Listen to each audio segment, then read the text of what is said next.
اعوذ باللہ من الشیطان الرجیم بسم اللہ الرحمن الرحیم السلام علیکم ورحمۃ اللہ وبرکاتہ۔ معزز سامعین، سب سے پہلے میں آپ کو اپنے اس چینل میں خوش آمدید کرتا ہوں۔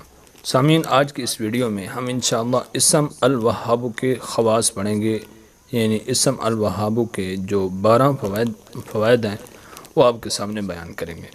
سامعین، اگر آپ میں سے کوئی بھی شخص ہم سے آن لائن قرآن مجید پڑھنا چاہے تو ہمارے پاس الحمدللہ میل فیمیل سٹاف موجود ہے، تو سامنے دیا گیا جو نمبر ہے آپ اس نمبر پہ رابطہ کر سکتے ہیں۔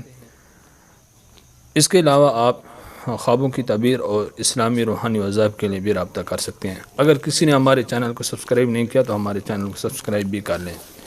آئیے اسم الوہاب کے جو خواص ہیں وہ پڑھتے ہیں۔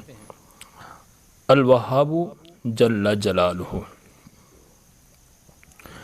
نمبر 1، جو اس اسم کو 7 بار اس اسم کو روز پڑھے گا مستجاب الدعوات ہوگا۔ مستجاب الدعوات کا مطلب ہوتا ہے کہ اس کی دعائیں قبول، اللہ تعالیٰ اس کی دعائیں قبول کرے گا۔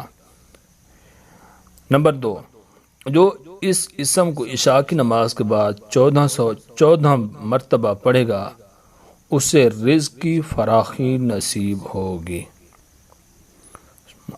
ماشاءاللہ۔ نمبر 3 یہ ہے کہ جو کوئی فکر و فاقہ سے پریشان ہو وہ اس اسم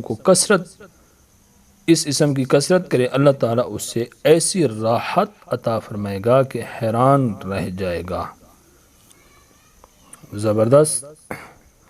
اور نمبر 4، جو چاشت کی نماز کے بعد سجدہ کی آیت پڑھ کر سجدے میں 7 بار الوہاب پڑھے گا مخلوق سے بے پرواہ ہو جائے گا۔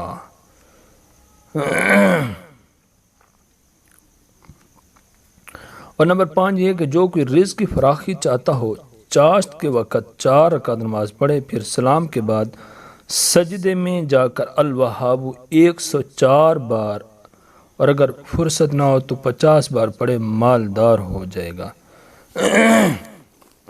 نمبر 6 یہ ہے کہ جو کوئی بھی حاجت پیش آئے تو آدھی رات کے وقت گھر یا مسجد کے صحن میں سجدہ کر کے ہاتھ اٹھا کر 100 بار اس کو پڑھے۔ یہ عمل 3 یا 7 رات کرے، انشاءاللہ العزیز حاجت پوری ہو جائے گی۔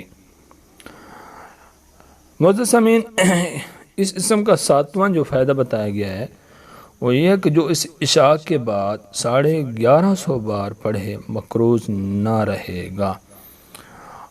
اور اس اسم کا جو 8واں فائدہ ہے وہ یہ ہے کہ جو شخص فکر و فاقہ میں گرفتار ہو وہ کثرت سے اس اسم کو پڑھا کرے یا لکھ کر اپنے پاس رکھے، یا چاشت کی نماز کے آخری سجدہ میں 40 بار پڑھا کرے تو اللہ تعالیٰ اسے فکر و فاقہ سے انشاءاللہ حیرت انگیز طریق پر نجات دے گا۔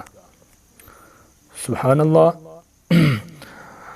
اور نمبر 9، حفاظت ایمان کے لیے ہر نماز کے بعد 7 بار یہ آیات پڑھنا مجرب: ربنا لا تزغ قلوبنا بعد اذ ہدیتنا وہب لنا من لدنک رحمہ انک انت الوہاب۔ اور نمبر 10، برکت کے لیے اس اسم کو الکریم ذو الطول کے ساتھ ملا کر پڑھنا مفید ہے۔ اور 11واں یہ ہے کہ ہر چیز میں برکت کے لیے اس اسم کو الکافی کے ساتھ ملا کر پڑھنا مفید ہے۔ اور آخری جو اس کا فائدہ بتایا گیا وہ یہ ہے کہ جب کوئی مشکل پیش آئے کسی میدان میں جا کر دعا کی طرح ہاتھ اٹھا کر 100 بار یا وہابو یا وہابو یا وہابو پڑھے، انشاءاللہ مشکل آسان ہو جائے گی۔ جی سامعین، امید کرتا ہوں کہ آپ کو یہ وظیفہ سمجھ آ گیا ہوگا۔ مجھے اپنی دعاؤں میں یاد رکھنا۔ انشاءاللہ بہت جلد اگلی ویڈیو میں ملاقات ہوگی۔ السلام علیکم ورحمۃ اللہ وبرکاتہ۔